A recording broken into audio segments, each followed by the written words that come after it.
Today we're here with Nic Borst of Durango Cannabis Company. Nick, do you want to say hello or anything? Howdy, guys. We're going to be talking about how Durango started and some of the challenges he faces every day. And right off the bat, if you'd like to tell us about the backstory to how Durango was formed, that'd be really cool. Absolutely. Yeah, we formed Durango in 2016. It was myself, my good friend Billy, who's our cultivation manager, and my father.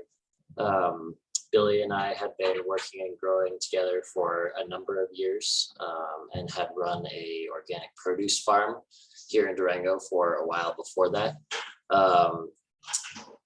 We sort of fell in love with cannabis and cannabis culture and growing the plants and everything around it. And when it became legal in Colorado, we sort of decided to jump into the recreational business and do that with the intent of, bringing better business standards, better weed, better practices, just be a better wholesale cultivator for Colorado and be a good mountain brand for people to buy from. So, Hell yeah. I didn't even realize you guys originally were just selling produce. oh yeah, it's weed is a little bit more lucrative than the farmer's market. I bet. For us, it's really about the promotion of the culture and elevating regular traditional growing methods. So we wanted to bring a lot of our farm knowledge to the industrial cannabis process. Awesome. Is there anything that you'd like to expand on when you say something like that? Like, is there something from the produce market, from the stuff you learned growing produce that you took over directly to cannabis? So sure. A big part of it for us is sustainability. Working on the farm, particularly, you notice you get, the weather impacts, you get, drought impacts and all that kind of stuff. So we really wanted to bring sustainability to cannabis cultivation and in particular premium indoor cannabis cultivation.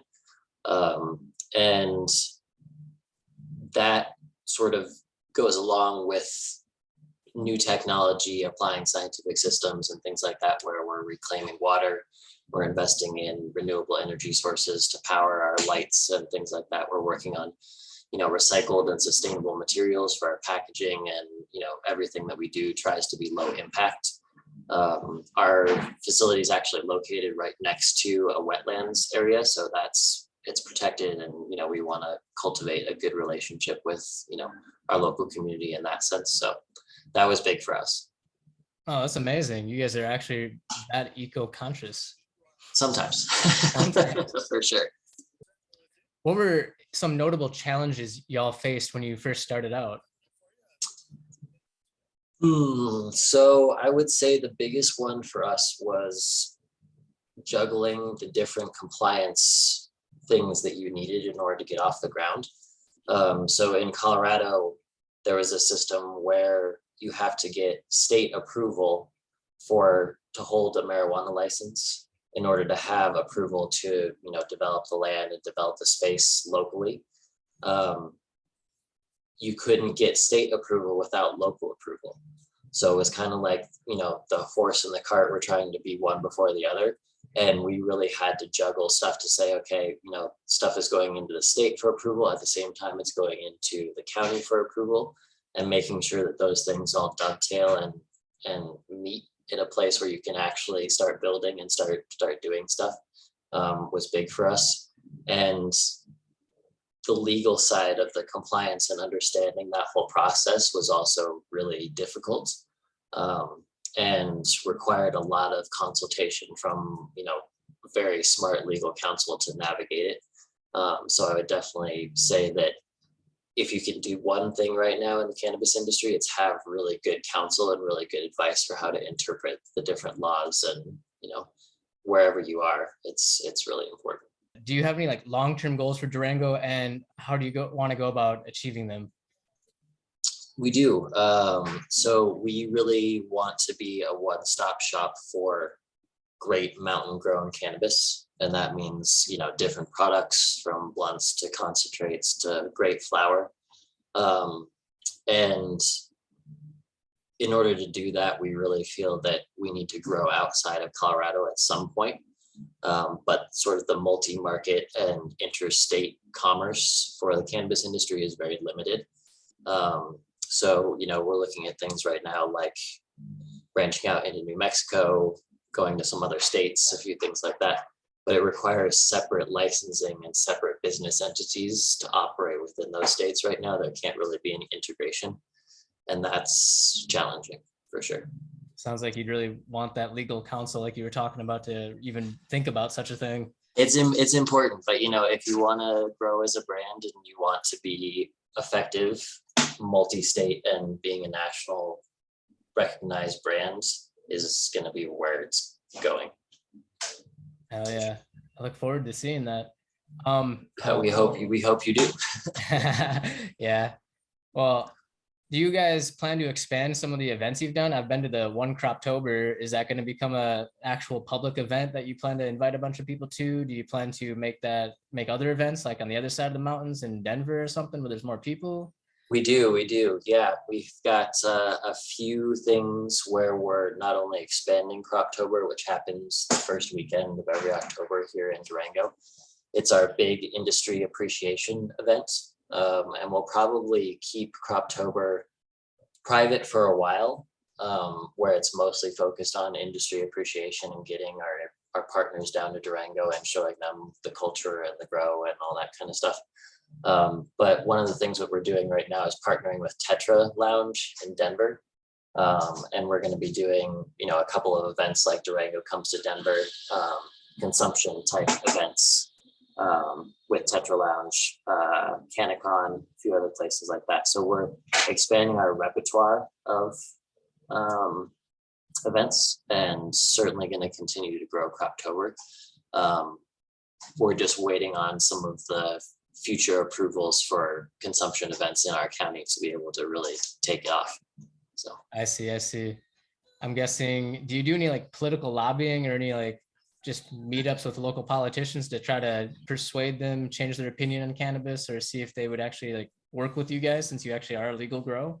We do, and I work a lot with the Visit Durango Board of Directors, and they're sort of our destination management office, the tourism office for Durango.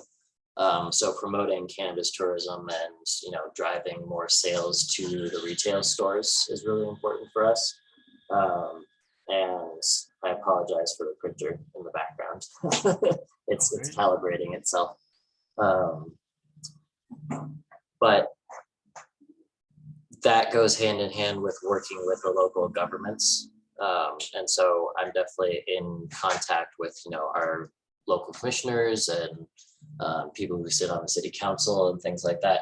And for us, since we're such a small county, we tend to follow Denver. So when Denver approves something legislation wise, we sort of just add it to the books down here and go with that.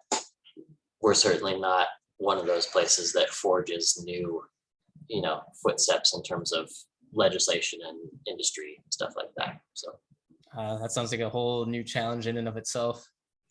It's fun. Do you face any pushback at all then, since you are, in that category of a smaller county, less progressive in some ways? I mean, we get a little bit of pushback sometimes.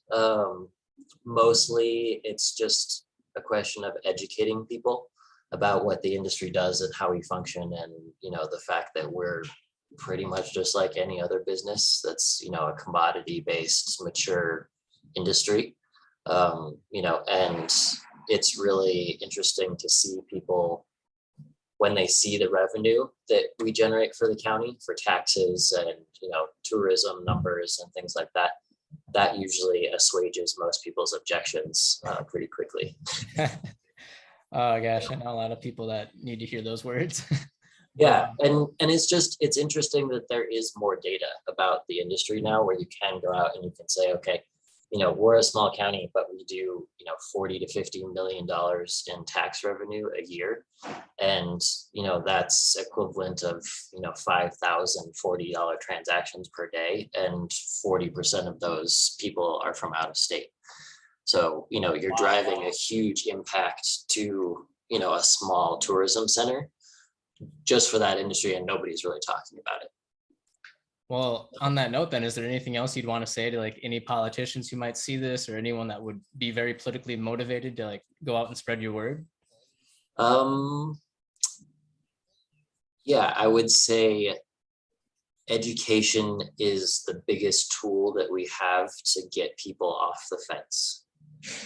So, if you can go out and you can get people educated about what's going on and show them that there's effective advocacy and effective management of the industry and that there's future potential for it, that's going to be pretty powerful when it comes to persuading politicians and, just people who don't know a lot about what's going on in our industry. And once they do, they would be all for it.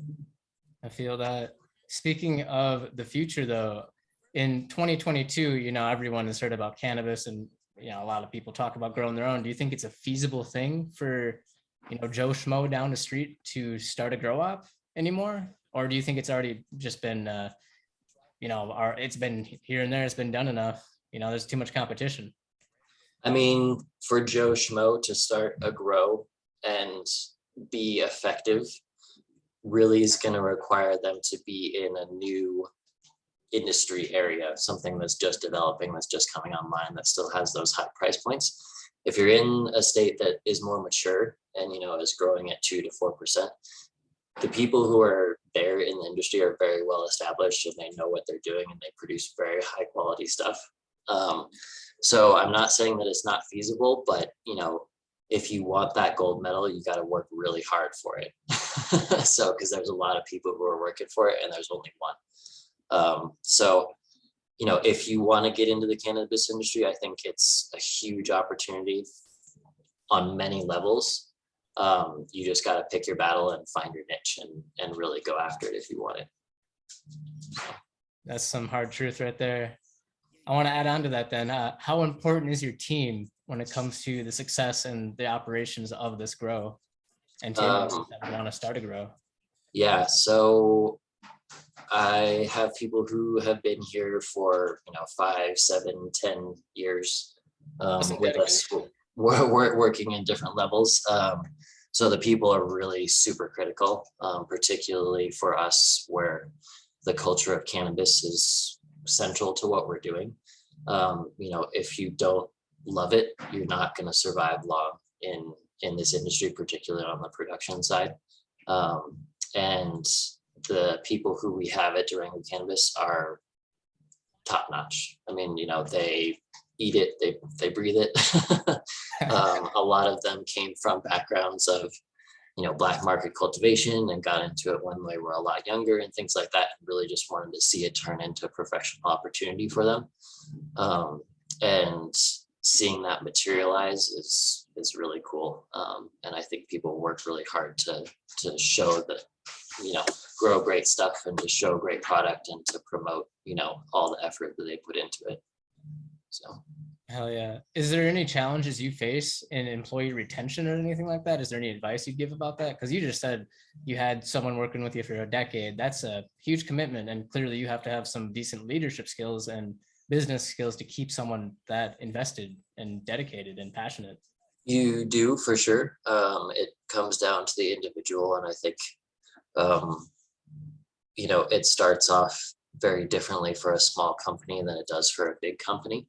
And as you grow, your ability to foster those relationships with the people kind of makes a difference in how you retain them. The bigger you get, the harder it is to maintain those really tight, good relationships, and you'll find that there's a little bit more turnover. That being said, the cannabis industry has a lot of opportunities that make it really great as compared to like the service industry or, foods or waiting tables or any of that kind of stuff. So we've actually seen a pretty big influx in great people, applying for positions and things like that. So we can be a little bit choosy on making sure that, the people who want to come into the culture really believe in it. So what advice would you give someone who actually wants to come into the culture? Like, what if they're a Minnesotan over here in the black market? That's all they've known. That's all they're used to. And they're thinking about moving out. Maybe they want to apply at Durango, for instance. What would you look for and what should they bring to the table to really stand out? So the thing that I look for the most is people who are willing to take the initiative. I definitely am impressed when somebody shows up at my doorstep and is like, here's my resume, here's my cover letter. I all I want to do is work for you. um, you know what you want to go for, but also know that the cannabis industry is super diverse. So if you can think of it, if you want to be an Instagram account manager, if you want to be a bookkeeper, if you want to be, whatever it is within any other industry, you can apply that to the cannabis industry, and there's tons of opportunities there. So Awesome. Is there any like degrees or anything that would help out too? not so from the perspective of like actual cannabis degrees, I wouldn't say so. If I got a resume that had an Amsterdam certificate on it, I might, look at it a little bit more closely. But, if you had an MBA or, a master's in botany or, other things like that, the sciences are really important, similar to accounting, math, business skills, all that kind of stuff. HR is really important as well. So Yeah, so basically anything that'd be directly relevant to the business. generally, yeah. And, there's a lot of people who just have, GED high school level. We tend to look for people who actually have some, college education and then can apply that to what they're doing. And that's just kind of who we look for. Makes sense. How do you pick the strains that y'all grow each season? So it starts off, Billy, who's our cultivation manager, is a genetic wizard. So if you ever want to check out a really cool Instagram site, he runs Rising Sun Genetics, and he kind of does all kinds of weird, nerdy projects with people and cultivars from around the world.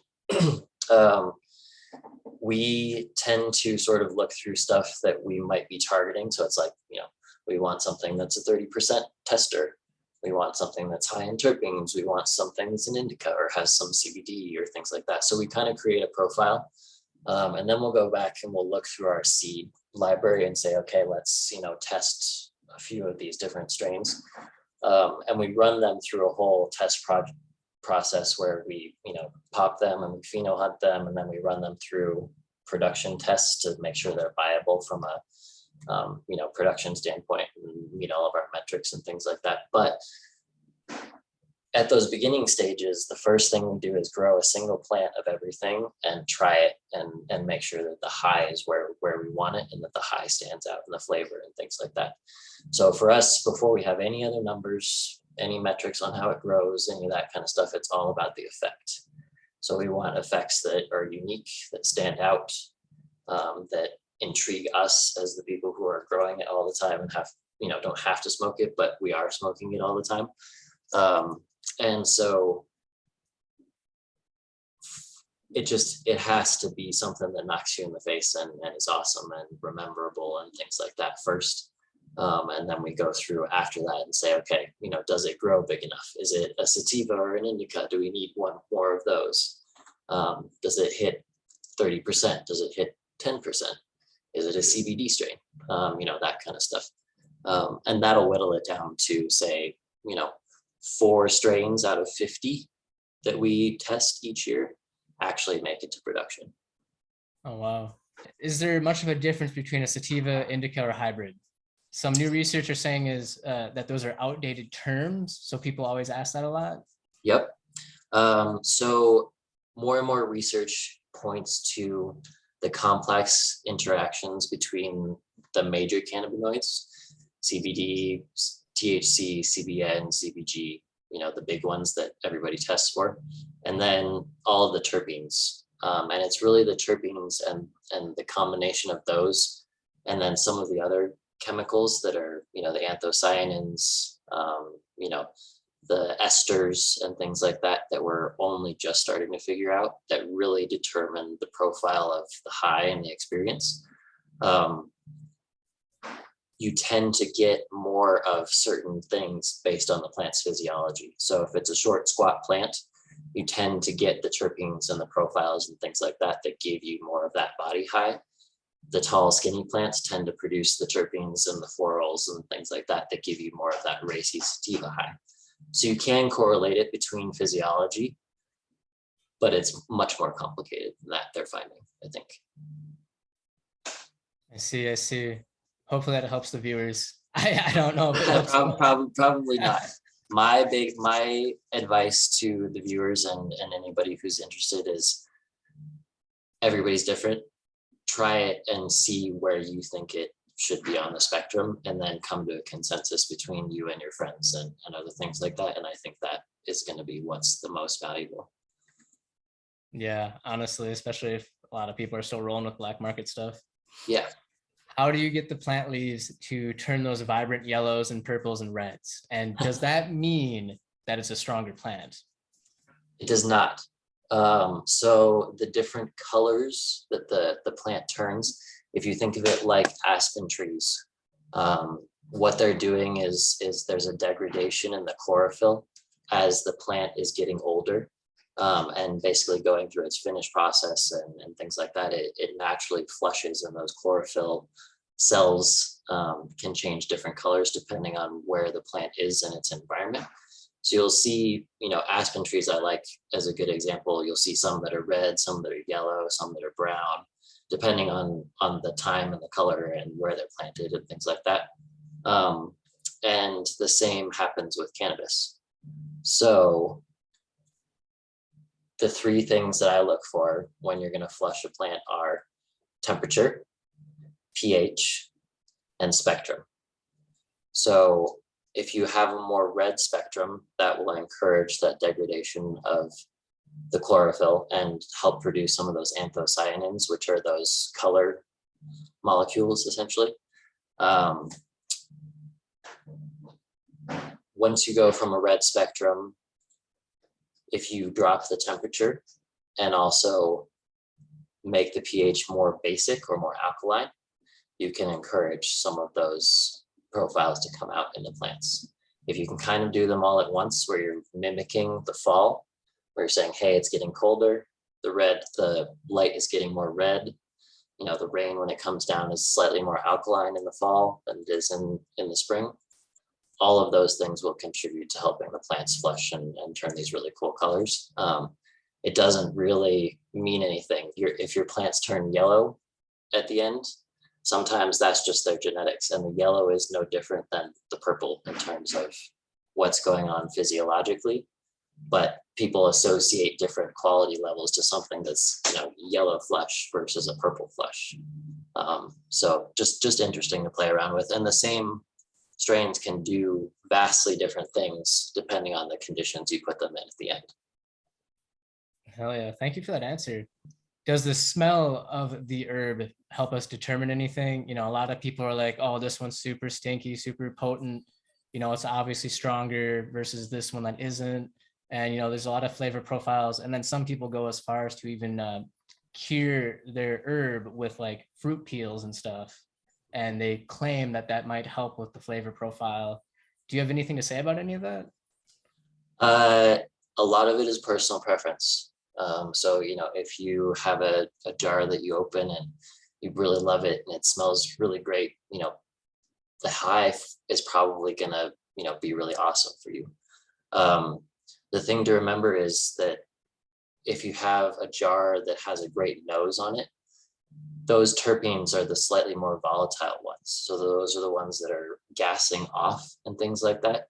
And it will tend to lose those terpenes to the general ambient faster than stuff that doesn't have those same volatiles. That doesn't mean that the stuff that doesn't have the nose doesn't have the same type of terpenes. It just might be a combination that doesn't hit you quite as hard.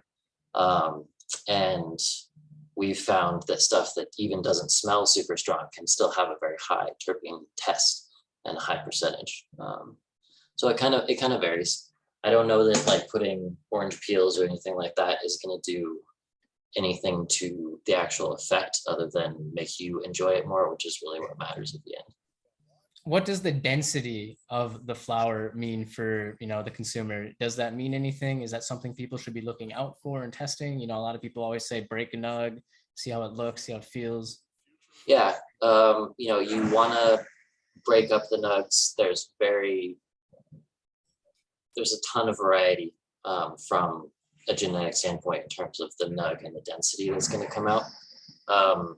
People who grow for the little rocks and things like that, that's a very specific set of genetics that will produce those little rocks. It's also can be an indicator if things seem too dense, where it doesn't grind well and you can't do it. They could be using plant growth regulators, which are hormones specifically developed to make the nugs more dense. We tend to shy away from those because we don't really enjoy smoking hormones.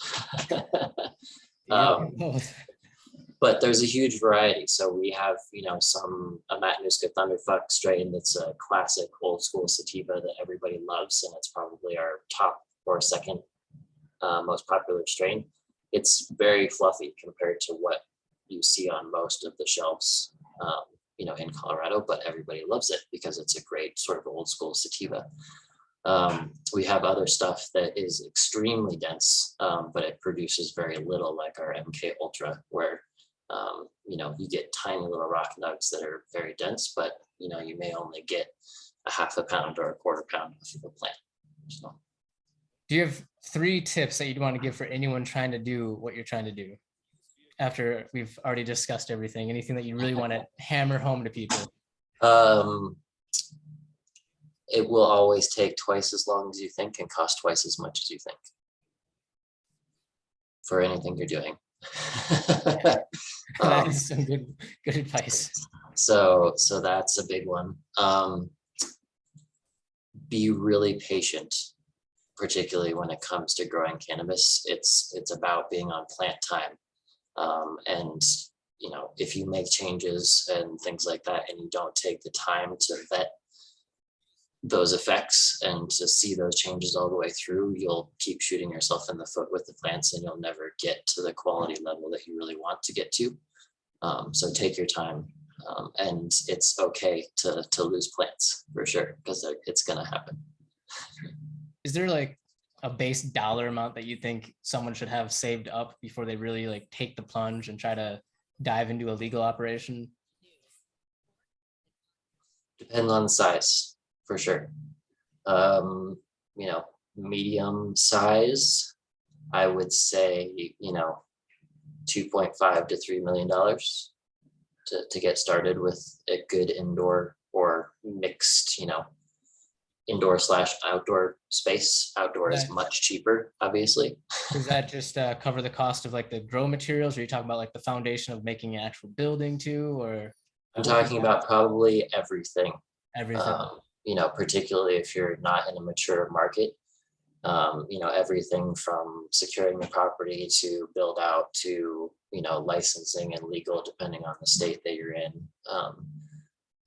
Getting stuff off the ground, getting stuff built out, and then getting everybody employed who's going to be working for the whole process can be big, and it depends on how big you're going.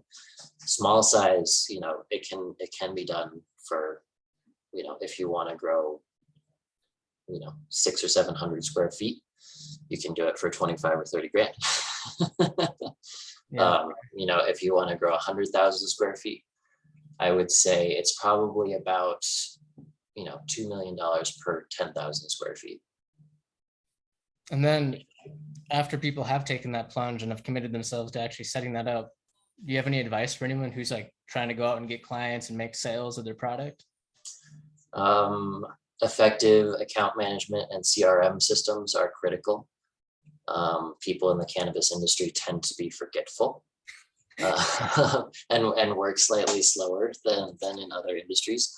So it's really important to have, just be good at reminding people, be good at checking back in, be good at not being overly pushy with your brand, but be a good, effective, salesperson and be personable and just make friends in the industry, because that's really what it's about at the end of the day. Oh yeah. That pretty much covers everything I needed. Is there anything you want to talk about? Anything you want me to mention about Durango? No, I really appreciate the time, and I'm excited to see where this all goes for you, and anything that we can do on our end to help promote the industry or educate or help persuade politicians in new states or anything like that, we're always excited to put our best foot forward.